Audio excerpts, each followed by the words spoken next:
তো বন্ধুরা, রাজ্যে আবারও নতুন করে চাকরির বিজ্ঞপ্তি প্রকাশিত হয়েছে, যেখানে আপনি কিন্তু বাংলা সহায়তা কেন্দ্রের মতো ডাটা এন্ট্রি অপারেটর পদে এর পাশাপাশি বিভিন্ন পদে কিন্তু আবেদন করতে পারবেন।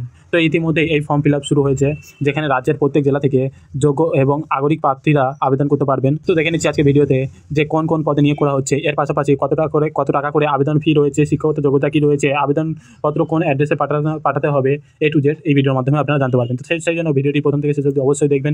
এটা আমাদের চ্যানেলে যারা নতুন আছে অবশ্যই আমাদের চ্যানেলটিকে লাইক এন্ড সাবস্ক্রাইব করবেন, যাতে এরকম নিত্য নতুন ভিডিও সবার প্রথমে আপনি পান। চলুন ভিডিও স্ক্রিনে যাওয়া যাক। প্রথমত আমরা দেখে নিই যে আমরা আবেদন ফর্মটিকে কীভাবে ফিল আপ করবো। তো এখানে দেখতে পাচ্ছেন অ্যাপ্লিকেশন ফর্মাট। এই ফর্মাটটা কিন্তু ব্লক লেটার ইংরাজি অর্থাৎ ক্যাপিটাল লেটারে কিন্তু ফিল আপ করতে হবে। এখানে আপনি আপনার কালার পাসপোর্ট সাইজ ফটো বসিয়ে দেবেন এবং বিজ্ঞপ্তির যে মেমু নাম্বার রয়েছে তা উল্লেখ করে দেবেন। এখানে আপনি দেখতেই পাচ্ছেন application for the post of, এখানে কিন্তু 3টি পদে নিয়োগ করা হচ্ছে। তো আপনি কোন পদে আবেদন করতে চান সেই পোস্টের নাম কিন্তু এখানে উল্লেখ করে দেবেন। এরপরে এখানে আপনি আপনার নাম উল্লেখ করে দেবেন, ফাদার্স নেম, মাদার্স নেম কিংবা হাজব্যান্ড নেম উল্লেখ করে দেবেন, অ্যাড্রেস উল্লেখ করে দেবেন, পার্মানেন্ট অ্যাড্রেস উল্লেখ করে দেবেন।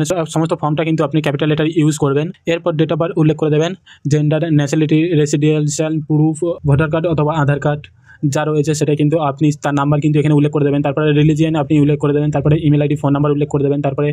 এরপরে আপনাদের একাডেমিক কোয়ালিফিকেশান কী রয়েছে, কোন ক্লাস অবধি আপনি পড়েছেন সেগুলো আপনি উল্লেখ করে দেবেন। বোর্ডের নাম, স্কুল ইউনিভার্সিটির নাম, পাসিং ইয়ার, পার্সেন্টেজ, সাবজেক্ট এগুলো আপনি বসিয়ে দেবেন। এরপরে আপনার যদি কোনো এক্সপিরিয়েন্স থাকে তাহলে সেটা আপনি উল্লেখ করে দেবেন। তারপরে আপনাদের কম্পিউটারের নলেজ কী রয়েছে তা এখানে উল্লেখ করে দেবেন। এটা কিন্তু আপনাদের অ্যাপ্লিকেশন ফর্ম। তো এই অ্যাপ্লিকেশন ফর্মটা কিন্তু আপনারা ঠিকঠাকভাবে ফিল আপ করবেন। তারপরে এখানে দেখতে পাচ্ছেন এখানে আপনাদের সিগনেচার লাগবে, এখানে সিগনেচার করে দেবেন। তারপরে প্লেস অ্যান্ড ডেট, তারপরে নিচে দেখুন একটা রয়েছে ফর অফিস ইউজ, এটা আপনাদের কিন্তু উল্লেখ করতে হবে না। এখন আমরা দেখে নিচ্ছি যে আপনাদের কোন জায়গায় নিয়োগ করা হচ্ছে এবং কোন কোন পদে। তো দেখতেই পাচ্ছেন যে আপনাদের কিন্তু স্বচ্ছ ভারত মিশনে, এখন আমরা দেখে নিচ্ছি যে আপনাদের কোন জায়গায় নিয়োগ করা হচ্ছে এবং কোন কোন পদে।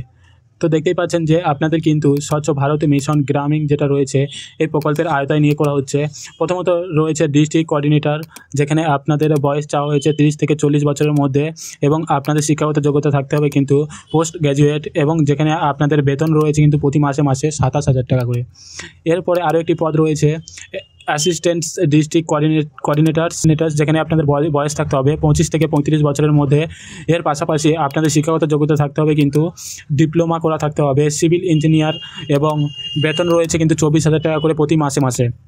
আরও একটি পোস্ট রয়েছে যেটা হচ্ছে ডাটা এন্ট্রি অপারেটর, দেখতেই পাচ্ছেন, যেখানে আপনাদের বয়স থাকতে হবে 18 থেকে 37 বছরের মধ্যে, আপনাদের শিক্ষাগত যোগ্যতা থাকতে হবে গ্র্যাজুয়েট, এবং আপনাদের অবশ্যই কম্পিউটার অ্যাপ্লিকেশান কোর্স করা থাকতে হবে, এবং অবশ্যই আপনাদের কিন্তু ভালো টাইপিং স্পিড থাকতে হবে। আপনাদের বেতন রয়েছে এখানে কিন্তু 11,990 টাকা করে। আপনি কিভাবে আবেদন করবেন, আপনি কিভাবে আবেদন করতে হবে, আপনি কিভাবে আবেদন করবেন, এই যে অফলাইন যে ফর্মটা দেখতেই পাচ্ছেন, এই ফর্মটা কিন্তু ফিল আপ করে ডকুমেন্টস সহ কিন্তু আপনাদেরকে কিন্তু এই যে অ্যাড্রেসগুলো আপনারা দেখতে পাচ্ছেন, এখানে বিভিন্ন অ্যাড্রেস রয়েছে। এখানে বিভিন্ন অ্যাড্রেস দেখতে পাচ্ছেন, অফিসিয়ালি অ্যাড্রেস 1 থেকে 6 পর্যন্ত, যেকোনো একটি অ্যাড্রেসে কিন্তু আপনি সরাসরি অথবা রেজিস্টার পোস্টের মাধ্যমে 15 ফেব্রুয়ারি 2024 মধ্যে কিন্তু এই অ্যাড্রেসে কিন্তু আপনাদেরকে কিন্তু জমা করতে হবে। তো বুঝতেই পেরেছেন হয়তো। তো আরও যদি আপনি চাকরির আপডেট পেতে চান তাহলে অবশ্যই আপনি এই চ্যানেলটিকে ফলো করে রাখবেন।